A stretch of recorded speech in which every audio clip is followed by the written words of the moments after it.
itu orang tidak mengikuti desainnya para wali, pasti terlempar dari sistem kehidupan Nusantara, pasti terlempar dan konslet. Apalagi yang tidak mau Kiai Wali, apalagi yang dibilang sama Kiai Said orang berjenggot goblok itu kan karena Kiai Said waktu itu saya ingat ada Wali Songo disebut nggak ada yang menyebutnya jenggotnya panjang, maka disebut sama Kiai Said orang memang jenggotnya panjang goblok. Akhirnya dia bales, Kiai Said yang goblok, Wali Songo aja jenggoten kok. Pengikut Wali Songo mengatakan orang berjenggot itu goblok. Lah katamu kemarin nggak ada, kok sekarang ada dan berjenggot. Ini kan ini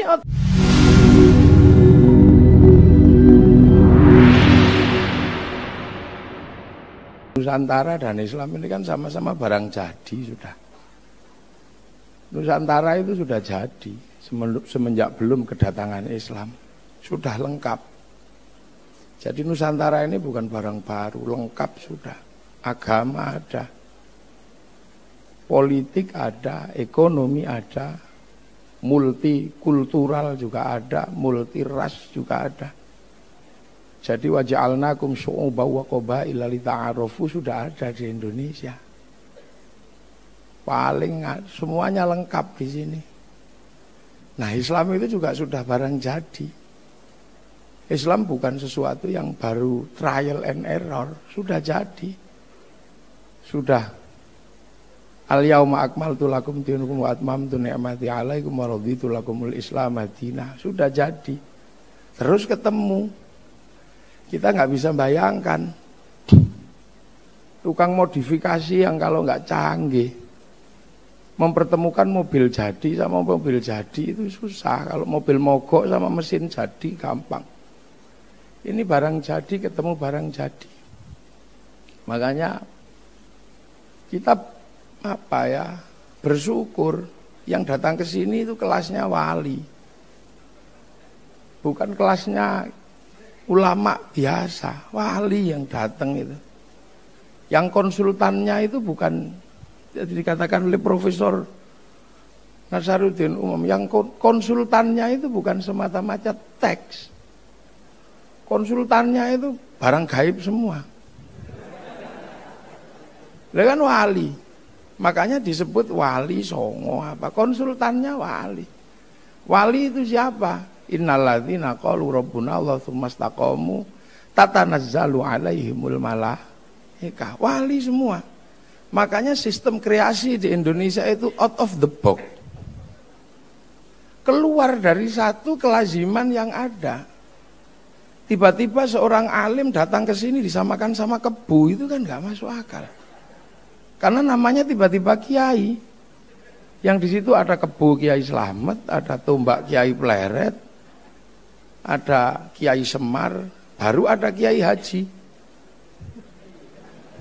Loh, ini ndak ada rumusnya. Kalau rumus kamus ndak berani. Kok bisa tiba-tiba tadi aja masih diperdebatkan tentang ukhuwah basyariyah sama ukhuwah insaniyah. Ini perdebatannya nggak ada. Siapa yang memperdebatkan kok tiba-tiba ulama jadi kiai? Sa'alim Kiai Said ya tetap aja kiai. Makanya dan dia bukan bahasa Arab. Makanya kalau kumpul dijamakkan menjadi kuyaha, ya nggak bisa. Ya nggak bisa. Anak kiai tiba-tiba disebut Gus, ngumpul dijamakkan jadi gawagis, ya nggak jadi. Lah ini kan out the box, out of the box, ya keluar dari kotak pada umumnya. Tiba-tiba terus Allah namanya pangeran. Lah pangeran ini kan nama anak raja. Gusti anak raja. Lu ini orang nekat mosok berani mendudukkan Allah pada satu nama yang sangat manusiawi. Ini kalau konsultannya kitab takut dan sampai sekarang masih pangeran. Asyhadu anna keseni ingsun alla ilaha ing yen ta ora ana pangeran. Kang wajib disembah kelawan hak iku maujud illallah angin Gusti Allah, angin Gusti pangeran, angin Gusti. Ini kan nggak berani lah sekarang. Mau bawa bendera merah putih aja nggak berani kalau nggak la ilaha illallah. Jadi ini kan harus dinampakkan. Keluar dari itu semua. Karena apa? Barang jadi ketemu barang jadi, tidak mudah. Cerita tentang air mengalir, gudangnya di sini air mengalir. Cerita tentang buah-buahan, surga di sini cipluan aja banyak di sawah. Cerita tentang banyak perempuan di akhirat sana, orang sini pusing kalau punya banyak perempuan. Karena satu aja cerewetnya luar biasa. Loh itu di sini, jadi terminologi dasar memang enggak mudah. Karena barang jadi ketemu barang jadi. Itu cerita wala yakhuddu ala ta'amil miskin, di sini sudah mangan orang mangan kumpul. Sudah makanan itu hal yang biasa dan setiap ngumpul pasti dikasih makan. Hanya kali ini aja nggak dikasih makan. Duh. Jadi barang jadi, ketemu lakum dinukum waliyadin, kita gudangnya. Rukunlah antar sesama agama, agamamu, agamaku. Ini udah selesai di sini semenjak tahun 820, udah selesai. Ketika perang antara Wangsa Sailendra sama Wangsa Sanjaya, satu Hindu, satu Buddha. Sudah selesai, sehingga bangsa Sanjaya yang waktu itu Panukuh nggak mau jadi raja, pergi ke India mencari ilmu arsitektur. Yang Sailendra rajanya Garung semakin keras, kan gitu. Yang Hindu dihabisi, gelarnya Semaratungga. Akan tetapi begitu kuat mau bikin candi nggak bisa karena nggak punya arsitek. Cari Panukuh tersebut atau Gunadarma, bikin candi Buddha tapi nuansanya Hindu, namanya Sambarabudura. Jadi kalau dikatakan Candi Borobudur karya Nabi Sulaiman, kayaknya kurang tepat. Itu hanya peralihan bahwa biar nanti orang Yahudi datang ke sini enak karena menagih tempat nenek moyangnya, kan gitu aja. Nah makanya setelah itu rukun, apalagi terjadi pernikahan antara si Pramodawardhani sama Panukuh, bergelar rakai pikatan, jadi raja di kerajaan Buddha. Balaputra Dewa pulang ke Palembang udah beres, tidak ribut agama. Sriwijaya besar, kawasan timur Sindok tidak ribut agama, semua besar. Singasari besar, Majapahit besar, sampai Bhinneka Tunggal Ika. Jadi sudah saling menjaga dari dulu. Makanya kalau ada banser jaga gereja nggak usah pusing, itu warisan asli bangsa Indonesia. Ini kan itu dari dulu sudah. Makanya kalau banser kemarin diolok-olok, sekarang yang olok-olok pusing mau olok-olok. Karena radikal kanan menyerang New Zealand, sekarang masjid New Zealand dijaga sama orang Nasrani. Yang sana dipuji-puji, yang sini diolok-olok. Emang orang aneh. Jadi ini sudah jadi semua. Mau berbicara kekuasaan lengkap. Di sini sudah ada raja, sudah ada hamba, sudah ada kawulo, sudah ada gusti. Cuman Islam kan nggak bisa masuk. Tawarannya apa? Ya sistem yang ada di dalam kaum muslimin yang egaliter, namanya musyarakah. Itulah yang kemudian dikenal dengan nama masyarakat. Lah kalau sudah musyarakah, masyarakat nggak ada raja, nggak ada hamba, harus saling setara. Nah yang punya konsep kesetaraan itu siapa kalau bukan Rasulullah? Kullukum ra'in wa kullukum mas'ulun an ra'iyati. Maka hilangnya raja hamba dilebur menjadi ra'iyah. Dan kita pakai sekarang bahasa rakyat. Siapa yang bisa pakai itu seluruh dunia? Kayaknya nggak ada dunia Islam yang sanggup mengambil kalimat ra'iyah untuk menyebut warga bangsanya kalau bukan ulama Indonesia. Lah itulah makanya waktu itu saya katakan sama Bapak Presiden, nggak ada kafir di Indonesia karena ra'iyah sudah. Kalau kafir ini kan menyerang, nah kalau rukun itu dhimmi. Nah kalau sudah hidup bersama saling bertanggung jawab, ya sudah ra'iyah. Cuman orang kadang belum sadar karena yang hamba masih boleh bilang ambo, yang kawulo masih boleh bilang kulo, yang abdi masih boleh bilang abdi di Sunda, yang pukulun masih boleh bilang ulun, yang hamba sahaya masih boleh bilang saya. Jadi nggak kerasa, loh itu wali kalau mengerjakan sesuatu nggak ada yang kerasa. Ro'iyah ngumpul pakai demokrasi. Sistemnya ada dalam Quran, wasyawirhum fil amri, maka kumpulnya ro'iyah namanya musyawarah. Kalau kumpul ya jangan menang-menangan sendiri, yang rukun, saling berbagi. Lah itu bahasa Al-Qur'annya kan majelis, tafassahu fil majalis, maka kedudukan musyawarah namanya majelis. Ngangkat pemimpin apa? Wasi'a kursius samawat, maka kedudukan pemimpin namanya kursi. Cuman karena yang mendesain ini semua adalah para wali, maka teritori yang terdesain dengan sistem ini disebut wilayah. Karena al-wali meninggalkan wilayah. Dan bahasa-bahasa tadi bukan bahasa tongkrongan, tapi bahasa resmi Undang-Undang Dasar Negara Kesatuan Republik Indonesia. Ini yang gak main-main. Loh kok bisa begitu? Wali kok. Sekali lagi, maka desain Indonesia itu desainnya para wali. Makanya hampir seluruh desain kita ini menggunakan desain para wali. Wali itu konsultannya Allah. Makanya ya rukun, bareng-bareng. Sekarang begitu orang tidak mengikuti desainnya para wali, pasti terlempar dari sistem kehidupan Nusantara. Pasti terlempar dan konslet. Apalagi yang tidak mengikuti wali. Apalagi yang dibilang sama Kiai Said orang berjenggot goblok itu. Itu kan karena Kiai Said waktu itu saya ingat ada Wali Songo disebut nggak ada. Yang menyebutnya jenggotnya panjang, maka disebut sama Kiai Said orang memang jenggotnya panjang goblok. Akhirnya dia bales, Kiai Said yang goblok, Wali Songo aja jenggoten kok. Pengikut Wali Songo mengatakan orang berjenggot itu goblok. Lah katamu kemarin nggak ada, kok sekarang ada dan berjenggot. Ini kan ini out of the box. Makanya kita nggak bisa. Maka siapapun hari ini yang masih menggunakan prinsip para wali, dan itu Nahdlatul Ulama, selagi masih menggunakan strategi para wali dalam wilayah, itu artinya akan ada kesamaan sistem. Ini nggak susah sebenarnya kalau dulu. Karena apa? Mathaluhum fit Taurat atau mathaluhum fil Injil kazarain. Seperti tanaman aja ya, jadi nanem gitu aja. Sawahnya orang ditanami ya biar nggak ribut, maka pakai bahasa yang ada. Allah pangeran, musola, langgar, syaikun ustadun, kiai, tilmidun, muridun, murid. Akhirnya sama kayak sekarang kan. Kita masih menggunakan cara itu. Yang pertama datang aqua, sampai sekarang siapa apapun bentuknya aqua. Aquamu apa? Ades. Aquamu apa? Aku nuh, kan biasa. Jadi di sini nggak ada hak paten apa, nggak ada paten istilah. Sanyomu apa? Sanyo kudap, biasa aja. Kalau di sana ribut, ini istilahnya mesti begini. Enggak, di sini biasa aja. Bahkan softtekmu apa? Enggak ada istilahnya. Ini kan persis kayak ibu-ibu nggak pernah mempersoalkan. Kalau bulan Lebaran seluruh bungkusnya kongwan, tapi isinya bisa rengginang, bisa apa saja. Nah, Indonesia itu begitu.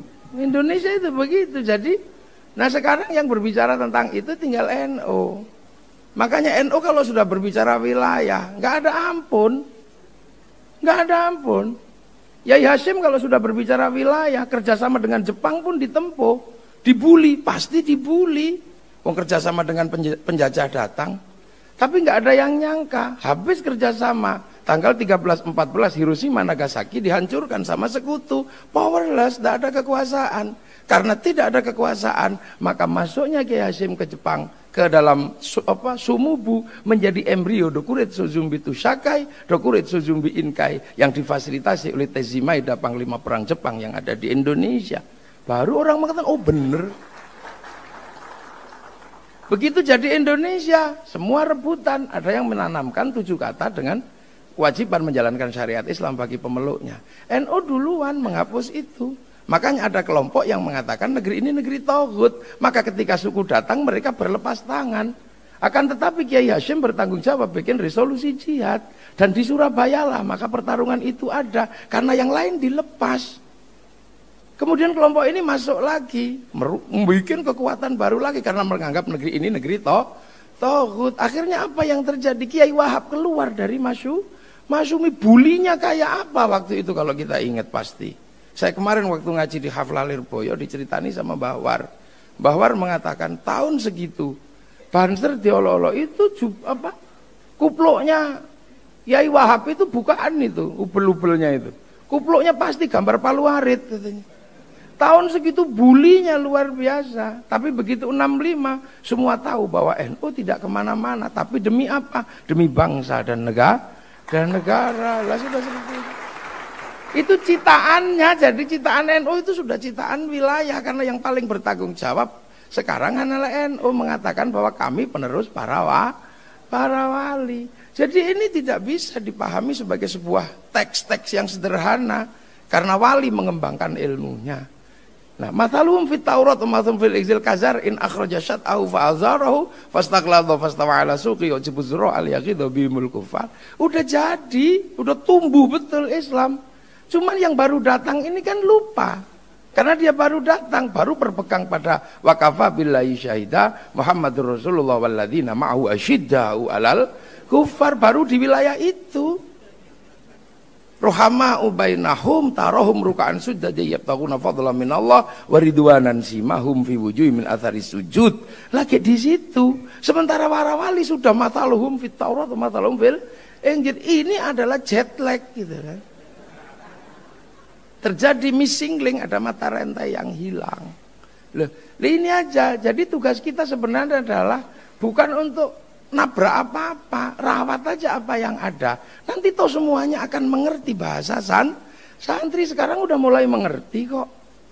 Cuman kita nggak usah deh diolok-olok teman-teman. Nanti kalau mereka kembali sungkan. Udah biasa aja. Dulu Sayyidina betapa antinya. Sekarang mau pakai baginda, nabiyina. Tumpeng antinya kayak apa? Sekarang nasi kotak mau. Jadi kita ini sebenarnya jadi orang tua sekarang ini. Ada anak nakal, gak ada masalah, biar aja.